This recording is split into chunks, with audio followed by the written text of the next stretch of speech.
Bismillahirrahmanirrahim. Assalamu alaikum. Dear students, how are you? I hope you'll be fine. This is exercise 11A of book D1, and today we will do some questions related to triangles. So in question number 1, it says, for each of the following, given the sizes of angle A and B, sketch a triangle ABC. Find angle C and hence classify each triangle according to the number of equal sides it has and the types of angles it has. अच्छा देखो, यहाँ पर आपको दो angles दिए हुए हैं, third angle आपको निकालना है और ये आपको ट्राइंगल्स ड्रॉ करके दिखाने हैं। तो इसके लिए आपके पास एक होना चाहिए, एक पेंसिल होनी चाहिए, एक कंपास, एक रूलर और एक आपके पास होना चाहिए D. So we will take a ruler over here. ठीक है, हम एक रैंडम कोई सी भी लाइन ड्रॉ करेंगे और उसके ऊपर हम एंगल ड्रॉ कर लेंगे। लाइक ये मैंने लाइन ड्रॉ की। ठीक है, अब ये मेरे पास ए है और ये बी है। एंगल ए मुझे दिया हुआ है 20 डिग्रीज का। तो what I need next is a protractor. ठीक है, इस प्रोटेक्टर को हम रखेंगे यहाँ पर, ये जो सेंटर है इसका, इसको इस सेंटर के ऊपर रखेंगे। ठीक है, इस तरह से इस सेंटर के ऊपर रखेंगे कि जो नीचे की लाइन है वो हमें ना दिखे, और ये जो लाइन है इस लाइन को इस लाइन के ऊपर रखेंगे। ठीक है, then we will look for this line के ऊपर, मैंने हमारे पास जो ज़ीरो है इनर सर्कल के ऊपर, वहाँ से हम 20 मार्क करेंगे। तो ये मार्क हो गया 20। ठीक है, और फिर हम इसको ज्वाइन कर देंगे।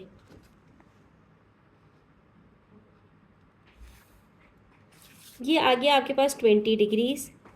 ठीक है, और उसके बाद एंगल बी आपसे कहा है 60। तो अब इस पॉइंट के ऊपर आपने डी को रखना है, तो इस सेंटर के ऊपर आपने बी के सेंटर को रखना है और अब आप यहाँ से 60 डिग्री मेजर करेंगे। ठीक है, तो अब ज़ीरो कहाँ है, आउटर स्केल पे ज़ीरो से हम 60 मार्क करेंगे, ये रहा 60। ठीक है, और इसको ज्वाइन करेंगे, लेकिन हमें आगे तक ज्वाइन करने की ज़रूरत नहीं है, सिर्फ हम इसको यहीं तक ज्वाइन कर लें, काफ़ी है। ये हमारा ट्राइंगल बन गया, दिस इज़ 60 डिग्रीज। अब हमें ये फाइंड करना है कि ये जो सी पॉइंट है इसके ऊपर ये एंगल हमारा कितना होगा। ये तो हमारी ड्राइंग का पार्ट हो गया। अब हम यहाँ पर ये बताएंगे कि ये हमारे पास कौन से टाइप का ट्राइंगल है, इक्विलेटरल है, एक्यूट एंगल ट्राइंगल है या ऑब्ट्यूस एंगल ट्राइंगल है। तो सबसे पहले तो हम यहाँ पर एंगल सी को मार्क कर लेते हैं। तो एंगल सी को मार्क करने के लिए यहाँ पर हम क्या करेंगे, हमें पता होना चाहिए कि angle A plus B plus C हमेशा 180 डिग्री के इक्विवेलेंट होते हैं। ठीक है, तीनों को प्लस करके आंसर 180 आता है। तो जब भी आपके पास दो एंगल्स गिवन होंगे, आपने इन दोनों को प्लस करके 180 में से सब्ट्रैक्ट कर देना है। 20 + 60 करते हैं तो हमारे पास आंसर क्या आएगा, 80। और 80 को फिर हम क्या करेंगे, 180 में से सब्ट्रैक्ट कर देंगे। ठीक है, तो we will get 180 minus 80 is equals to 100। इसका मतलब है जो थर्ड एंगल सी है हमारे पास, ये 100 डिग्रीज का होगा। ठीक है, तो अब यहाँ पर अब आपको मैं एक चीज़ बता दूं कि हमारे पास तीन तरह के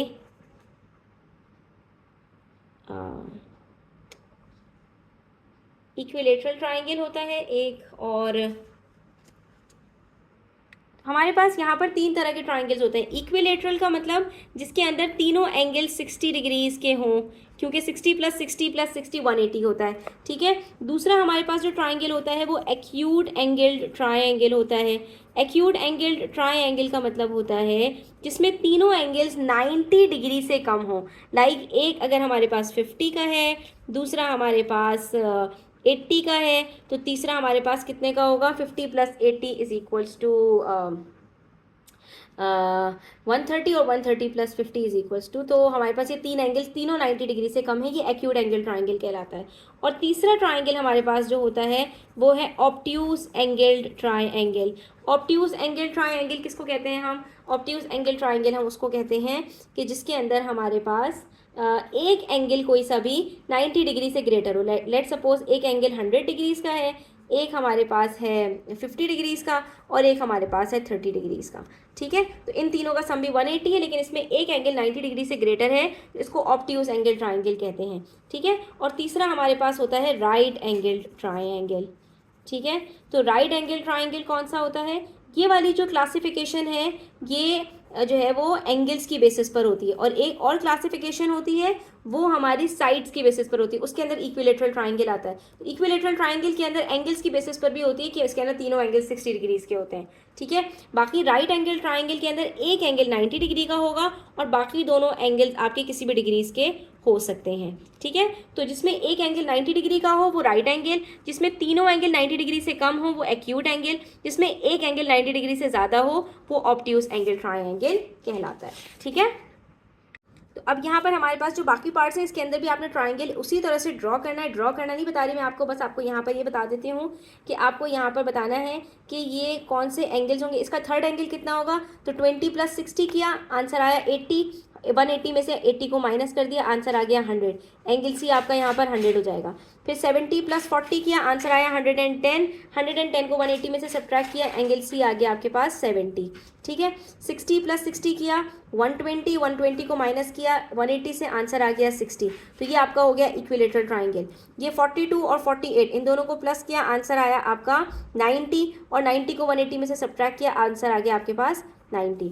अब आपको टाइप्स ऑफ एंगल्स के अंदर बताना है कि इनकी जो टाइप्स ऑफ एंगल्स की बेसिस पर ये कौन सा आपके पास ट्रायंगल है, ठीक है। तो यहाँ पर आपके पास तीनों एंगल्स डिफरेंट हैं। जब तीनों एंगल्स डिफरेंट होते हैं तो तीनों साइड्स भी डिफरेंट होते हैं। जब तीनों साइड्स डिफरेंट होते हैं तो ऐसे ट्रायंगल को हम स्केलन कहते हैं, ठीक है। यहाँ पर 70 40 70 दो एंगल्स बराबर हैं तो दो साइड्स भी बराबर होंगी। जब दो साइड्स बराबर होती हैं तो उसको हम आइसोसेलेस कहते हैं, ठीक है। अच्छा 60 60 60 तीनों बराबर एंगल्स हैं तो तीनों साइड्स भी बराबर होंगी, इसको हम कहते हैं इक्विलेटरल, ठीक है। और उसके बाद 42 48 और 90 तो इसके अंदर तीनों साइड्स अलग अलग हैं तो ये कहलाता है स्केलन, ठीक है। ये तो हो गई हमारी क्लासिफिकेशन साइड्स की बेसिस पर कि साइड्स की बेसिस पर हमारा कौन सा वाला ट्रायंगल इक्विलेटरल होगा, कौन सा आइसोसेलेस होगा और कौन सा स्केलन होगा। जो दूसरी क्लासिफिकेशन है उसके अकॉर्डिंग भी इनके टाइप्स क्या होंगी वो भी हम देख लेते हैं। यहाँ पर 20 60 और 100 एक एंगल 90 डिग्री से बड़ा है तो इसका मतलब है ये कौन सा ट्रायंगल है, ये हमारा ऑब्ट्यूज है, ऑब्ट्यूज एंगल ट्रायंगल। 70 40 70 तीनों एंगल्स 90 डिग्री से छोटे हैं तो ये कौन सा ट्रायंगल है, एक्यूट एंगल ट्रायंगल है। 60 60 60 तीनों एंगल्स 90 डिग्री से छोटे हैं तो ये कौन सा है, एक्यूट एंगल ट्रायंगल है। और यहाँ 42 48 और 90 एक एंगल 90 डिग्री का होता है तो यह कहलाता है राइट एंगल ट्रायंगल। तो ये दोनों टाइप्स आपने लिखनी है, एक टाइप आपकी साइड्स की बेसिस पर है और दूसरी टाइप आपकी एंगल्स की बेसिस पर है, ठीक है। तो ये दोनों टाइप्स आपने इसके अंदर बता देनी है।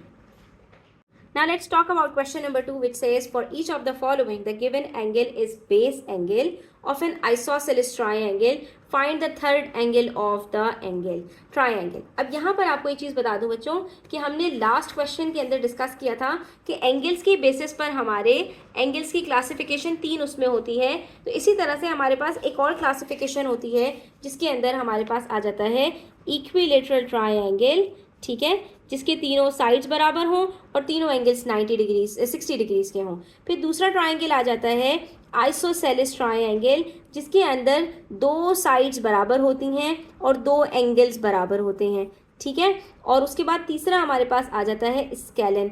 स्केलन के अंदर ऑल 3 साइड्स और ऑल 3 एंगल्स डिफरेंट होते हैं, ठीक है। अब यहाँ पर आपसे कह रहे हैं कि आपके पास ये जो ट्रायंगल्स हैं, for each of the following the given angle is the base angle of N isosceles triangle, find the third angle of the triangle. आपके पास यहाँ पर आइसोसेलेस ट्रायंगल के अंदर एक बेस एंगल आपको बताया हुआ है और बाकी आपको इसके एंगल्स कैलकुलेट करने हैं। तो इसके अंदर आप कैसे करेंगे इसको, आइसोसेलेस ट्रायंगल के अंदर जो बेस एंगल होते हैं ना वो दो एंगल एक जैसे होते हैं। अगर एक एंगल 40 है तो दूसरा एंगल भी 40 होगा, तीसरा एंगल हम इन दोनों को प्लस करके 180 में से सब्ट्रैक्ट करके माइनस करके निकाल लेंगे, ठीक है। तो आपको थर्ड एंगल जब भी कैलकुलेट करना होगा आइसोसेलेस ट्रायंगल के अंदर तो उसके लिए आपने क्या करना है, आपने 180 में से जो एंगल आपको गिवन है इसको मल्टीप्लाई बाय 2 करके सब्ट्रैक्ट कर देना है, ठीक है। तो आपके पास आंसर आ जाएगा। 40 के दो एंगल्स हैं, 40 40 कितना होता है 80, तो बाकी कितना बचा, 180 में से 80 को सब्ट्रैक्ट किया, आंसर आ जाएगा 100 डिग्रीज। यहाँ पर एक एंगल 87 का है तो दूसरा एंगल भी कितने का होगा 87। इस तरह से कैलकुलेशन भी कर सकते हैं आप, 87 + 87 करेंगे तो आपके पास आंसर आ जाएगा 174, ठीक है। अब ये जो दो एंगल्स आपके पास निकल आए, तीसरा एंगल कितने का होगा, 180 में से 174 को सब्ट्रैक्ट कर दें, आंसर आ जाएगा 6 डिग्रीज। इसी तरह से 15 के दो आपके पास एंगल्स हैं तो 15 + 15 + x = 180, इस तरह से भी आप कैलकुलेशन कर सकते हैं। 15 + 15 करते हैं 30 आंसर आता है और इसके बाद आप 180 में से 30 को सब्ट्रैक्ट कर दें, ठीक है, तो आपके पास यहाँ पर आंसर आ जाएगा 150। इसका मतलब है थर्ड एंगल आपका 150 डिग्रीज का होगा। ठीक है, अच्छा उसके बाद 79 का है, तो आपने यहाँ पर भी इसी तरह करना है। 79 + 79 इज इक्वल्स टू 158, और फिर 180 में से आपने इसको सब्ट्रैक्ट कर दिया, आपके पास आंसर आ जाएगा 22। ठीक है, इस तरह से आपने इसको करके सॉल्व कर लेना है। चलिए जी, आज के लिए इतना ही। इंशाल्लाह नेक्स्ट वीडियो के अंदर मजीद क्वेश्चन सॉल्व करेंगे। तब तक अपना ख्याल रखें। चैनल पर नए हैं तो सब्सक्राइब करते जाएं। वीडियो अच्छी लगी हो तो लाइक करें, अपने फ्रेंड्स के साथ ज़रूर शेयर करें। टेक केयर, अल्लाह हाफिज़।